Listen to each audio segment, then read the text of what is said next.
Shabbat Shalom. All praises, honor, and glorification unto our mighty, marvelous, and wonderful power. Call Halaim La Alahayin Awa Yahweh Bahashim, Yahweh Shai Bahashim, Rakak Wadash. Double honors unto the elders and apostles of Great Millstone, whom rule well, and who are great examples to our younger brethren, and also whom I have learned this truth from, through the spirit and power of Yahweh, Bahashim Yahweh Shai. Salutations as well as health and wellness unto the hopeful elect of Yahweh, Bahashim Yahweh Shai, scattered across the earth.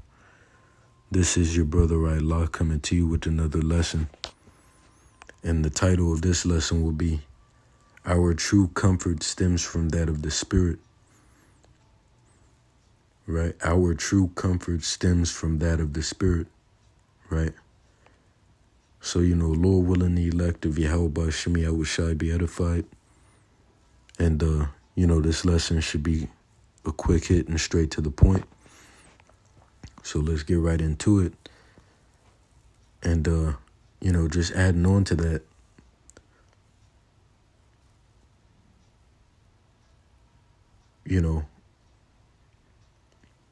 see, Jake's comfort, Jake tends to reside and take comfort in things of the carnal, things of carnality, which is, en route to a loss. See, we win through our spirit, through the Spirit, man, through tending to that of the Spirit, right? So matter of fact, let me start off with this. Micah 2:10, right? Just to set the tone. And it reads, Arise ye and depart, for this is not your rest, because it is polluted, it shall destroy you even with the sword destruction. Right, talking about Babylon the Great. And that arise and depart isn't instructing a physical departure, but rather a spiritual, when we're to depart from the ways, vibration, customs, so on and so forth of Babylon the Great. Right? But see, I'll read it again. Arise ye and depart, for this is not your rest. You see, we're in captivity, man. So we have no true and reliable comfort here. You see? We ought to rely and be comforted by things of the Spirit, which is what? The scriptures, right? The brotherhood, so on and so forth, man. So let me move on to Jeremiah 51:6, going into the same thing, but worded a bit differently. Jeremiah 51:6, and it reads, Flee out of the midst of Babylon, and deliver every man his soul. Be not cut off in her iniquity, for this is the time of the Lord's vengeance. He will render unto her a recompense. Right? And as you see, I have noted here, this isn't telling us to literally flee out of Babylon, but rather from the ways, customs, etc. of Babylon. We know that we're going to be delivered from this place, so it's not telling you to leave America. Right? And a precept for that is Micah 4:10. Right? But continuing on, I'm going to get Zechariah 2:6. And it reads, Ho, ho, come forth and flee from the land of the north, saith the Lord, for I have spread you abroad as the four winds of the heaven, saith the Lord. Once again, going into that spiritual flee. Right, but the point is, this isn't our rest. And we're not to be all invested in accordance with this place. Right? Just like the scriptures tell you, man, hastening. Matter of fact, I'll just get it.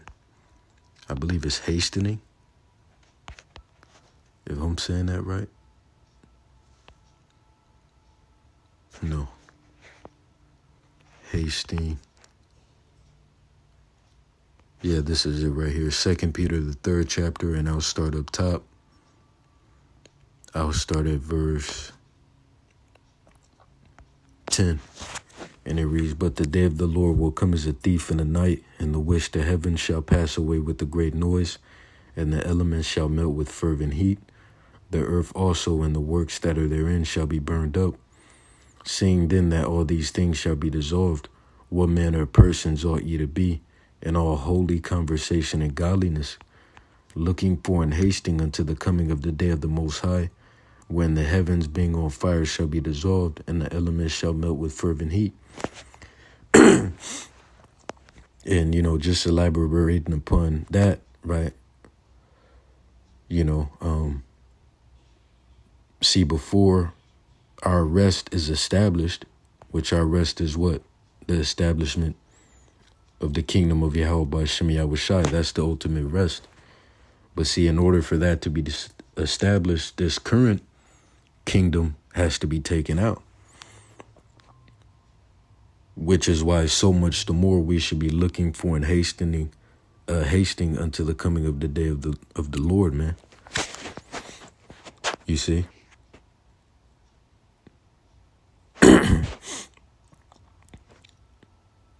Right? We should be antsy, if you will. Antsy to get up out of here. Verse 13, "Nevertheless, we, according to his promise, look for new heavens and a new earth, wherein dwelleth righteousness." And that's that kingdom. Right? That's that kingdom. We can get a precept.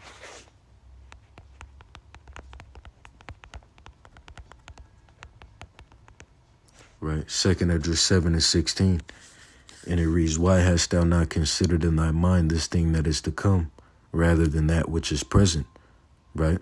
That which is present is this current kingdom that's soon to be taken down. Right? That which is to come is the establishment of the kingdom of Yahweh by Shem Yahushai. Right? And there's another one, but it just left my mind. Lord willing, it'll come back to me. Damn, man. I hate when that shit happens. Shalakia. Oh, that's it. The Wadi Yahweh by Shem Yahushai. Rockathon. 2 Esdras 6:9. And it reads, "For Esau is the end of the world, right? And Jacob is the beginning of it that followeth. And Esau currently runneth the world, man." But see, this devil is going to be taken out. And the righteous are going to be established in authority under that righteous kingdom and righteous rulership, man. And that's that rest, right? Let's get this. Remain at the rest. Right? Hebrews, the 4th chapter, verse 9. And it reads, "There remaineth therefore a rest to the people of the Most High. For he that is entered into his rest, he also has ceased from his own works, as the Most High did from his." Right? Let us labor therefore to enter into that rest, lest any man fall after the same example of unbelief. Right? And like I said, man, the ultimate rest is the kingdom. Right? Let's get Matthew 6:33. Elaborating upon that furthermore. Right? It reads, "But seek ye first the kingdom of the Most High and his righteousness, and all these things shall be added unto you." See? So, that's the priority, and that should be at the forefront of our minds. Right? And, although our current circumstances, right, individually and as a nation may be draining, if you will, right, we have the tools we need to get through it, And you got to remember, the scriptures tell you that the Lord isn't going to put anything, upon you that is above your handling ability. Right, I believe that's 1 Corinthians 10:13. Yep, the Wadi Yahweh by Shem Yahushai. And it reads, "There have no temptation taken you but such as is common to man. But the Most High is faithful, who would not suffer you to be tempted above that ye are able, but will with the temptation also make a way to escape, that ye may be able to bear it." And you can apply that to us, man. And since I got that, I'm going to jump to Micah 7 and 9. And it reads, Salakia, my voice is getting a bit raspy. Micah 7 and 9, I will bear the indignation of the Lord because I have sinned against him. Until he plead my cause and execute judgment for me, he will bring me forth to the light, and I shall behold his righteousness. And once again, we're able to bear the indignation of the Lord, right? We have the comfort, we have the tools, and we have the things we need to do so, right? We have each other, you know. We have the Lord, right? We have the comfort of the scriptures, man. You know, right? We don't need to lean into carnal comfort because it's vain, man. It's useless. Whatever that may be, you know. But I'm going to continue on to get Romans, the 8th chapter. And I'll start at verse 5, and it reads, for they that are after the flesh do mind the things of the flesh, right? Going back to what I said, man, Jake tends to cleave to carnal comfort, but they that are after the spirit, the things of the spirit. And you see that in the world, man, you know, you see that. But anyways, verse 6, for to be carnally minded is death. Here's the point. But to be spiritually minded is life and peace. And a part of peace is comfort, especially when you apply it to our circumstances, right? We're at peace because of our, you know, spiritual mentality. But within that spiritual mentality, and within that understanding is comfort, right? Is the comfort of the scriptures, man. The comfort of Yahweh B'Shem Yahushai. Right, verse 7. Because the carnal mind is enmity against the Most High, for it is not subject to the law of the Most High, neither indeed can be. So then they that are after the flesh cannot please the Most High. Right? We can get Wisdom of Solomon 3 and 9. You know? And there are different scenarios where the Lord may just throw you into the water and you have to learn to swim. But there's always an exit, if you will. There's always a way to get through it. You know, Wisdom of Solomon 3 and 9. And that will be for the sake of growth. Obviously, he did that because you can get through it, you know.